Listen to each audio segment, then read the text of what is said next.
So guys welcome back to YouTube channel Indian students. तो इस video में हम लोग पढ़ेंगे नातेदारी क्या होता है। ठीक है, यहाँ पे सारे डिटेल्स को नहीं पढ़ेंगे। बेसिकली आप समझिए कि नातेदारी होता क्या है। तो सबसे पहले आपको नातेदारी यहाँ पे मीनिंग ऑफ फ्रेंडशिप पढ़ लेनी है। तो सिंपल आप यहाँ से ये लाइन उठाइए, विवाह या रक्त संबंधों के आधार पर जुड़े हुए व्यक्ति नातेदार या नातेदारी व्यवस्था का निर्माण करते हैं। ठीक है, बस नातेदारी क्या होता है आपको यही लाइन लिखनी है, यही लाइन बतानी है कि विवाह और रक्त संबंध या रक्त संबंध के आधार पर जुड़े हुए व्यक्ति जो है नातेदारी व्यवस्था का निर्माण करते हैं। ठीक, सरल शब्दों में यह कहा जा सकता है कि नातेदारी व्यवस्था नातेदारी व्यक्तियों का एक ऐसा समूह है जिन्हें रक्त संबंध या वैवाहिक संबंध के कारण नातेदार या संबंधी माना जाता है। ठीक, अब यहाँ पे आपको डिटेल में पढ़नी है तो आप PDF से पढ़ लीजिएगा। फिर इसके बाद आ जाते हैं नातेदारी की परिभाषाएं। यहाँ भी आप जो है देख लीजिएगा। वन डे एग्ज़ाम के लिए पूरा डिटेल में जाने की ज़रूरत नहीं है। यदि आप मेंस की तैयारी कर रहे हैं सोशियोलॉजी से तो आप डिटेल में पढ़ सकते हैं। ठीक, नातेदारी की विशेषताएं क्या होती हैं? सार्वभौमिक व्यवस्था होती है, इसमें विशिष्टता पाई जाती है, सामाजिक संगठन का आधार होता है, सरलतम व्यवस्था होता है। ठीक, तो ये 4-5 जो है इसकी विशेषताएं होती हैं। नातेदारी में भेद तो रक्त मूलक और दूसरा जो है विवाह मूलक। ठीक है, रक्त संबंधों के आधार पर जो नातेदार बनते हैं उन्हें रक्त मूलक कहते हैं, विवाह संबंध के आधार पर जो बनते हैं उन्हें विवाह मूलक कहते हैं। बस सिंपल सी चीज़ें हैं, आसानी से आप जो है यहाँ पे कर सकते हैं।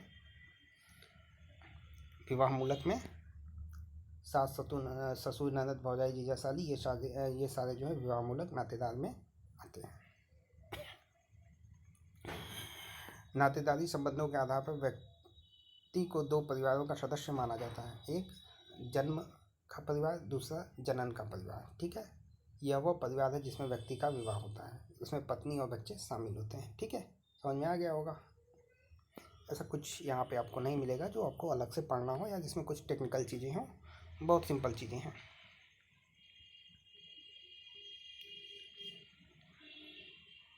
अब देखिए ये आपके लिए इम्पोर्टेंट है, नातेदारियों का श्रेणी या अंश भेद।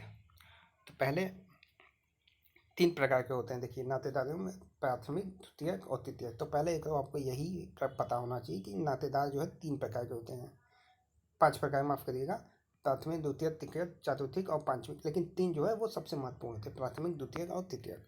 तो नातेदारी जो होती है वो 5 प्रकार की होती है। ठीक है, प्राथमिक नातेदार, इसमें क्या होता है कि किसी एक पर्सन का किसी एक पर्सन से डायरेक्ट जो है वो रिलेशन होता है, डायरेक्ट संबंध होता है, तो वो होता है प्राथमिक नातेदार या संबंधी। देखिए यदि एक व्यक्ति किसी अन्य व्यक्ति से प्रत्यक्षतः यानी डायरेक्ट जो है संबंधित होता है तो उसे प्राथमिक संबंध कहते हैं, नाम से ही क्लियर हो जाता है, उसका डायरेक्ट जो है संबंध होता है। जैसे पति पत्नी का, माता पिता का एवं संतान का परस्पर जो है संबंधित होता है। तो किसी भी परिवार में प्राथमिक संबंधी जो है वो 8 प्रकार के पाए जाते हैं। ये आपको इंपॉर्टेंट रखना है यहाँ पे कि प्राथमिक नातेदारी जो होती है वो 8 प्रकार की होती है। पति पत्नी, पिता पुत्र, माता पुत्री, पिता पुत्री, माता पुत्र, ज्येष्ठ लघु भ्राता, ज्येष्ठ लघु बहन भ्राता, भाई बहन। ठीक है, अब देखिए कोई मेल फीमेल है, ठीक है, या पति पत्नी है, उनका जो बेटा होता है, इन दोनों से डायरेक्ट संबंध होता है, माँ से भी पिता से भी। तो ये प्राथमिक संबंध आप कह सकते हैं।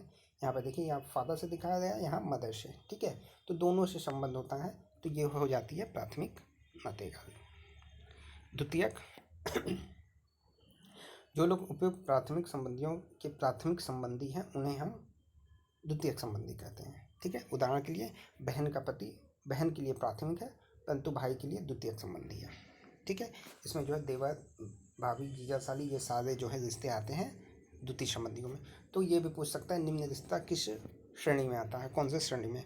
तो यहाँ पे आप देख सकते हैं इस तरीके से कि मान लीजिए बहन है आपकी, ठीक, उसका पति।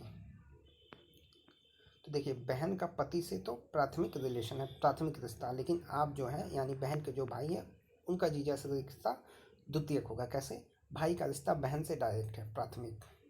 ठीक, और बहन का रिश्ता पति से प्राथमिक है, तो बहन का रिश्ता जो उसके पति से होगा यानी इसके जीजा से होता है वो होता है द्वितीयक संबंधी में।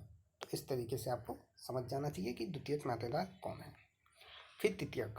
अब तृतीयक का क्या होता है कि इसमें 3 स्टेज हो जाते हैं। जैसे ये आप हो गए, ये आपके पिता हो गए, पिता के पिता। तो ये आपका संबंध जो आपके परदादा से है वो संबंध तृतीयक नातेदारी संबंधी कहलाता है। ठीक है, इस श्रेणी में उन नातेदारों को सम्मिलित किया जाता है जो हमारे प्राथमिक संबंधी के द्वितीयक संबंधी या हमारे द्वितीयक संबंधी के प्राथमिक संबंधी हैं। जैसे पितामह हमारा तृतीयक संबंधी है। ठीक है, तो तृतीयक में क्या कहना है, आपको 3 स्टेज चढ़ना है। आप हो गए, आपके पिता हो गए, आपके पिता के पिता हो गए। तो आपका जो संबंध होगा आपके पिता के पिता के यानी आपके परदादा से तृतीयक संबंध होगा। बस यही चीज़ आपको यहाँ पे फिगर के माध्यम से आप बता सकते हैं, बना सकते हैं। ठीक है, ये फिगर आप देखेंगे तो ये फिगर आसानी से समझ में आ जाएगा।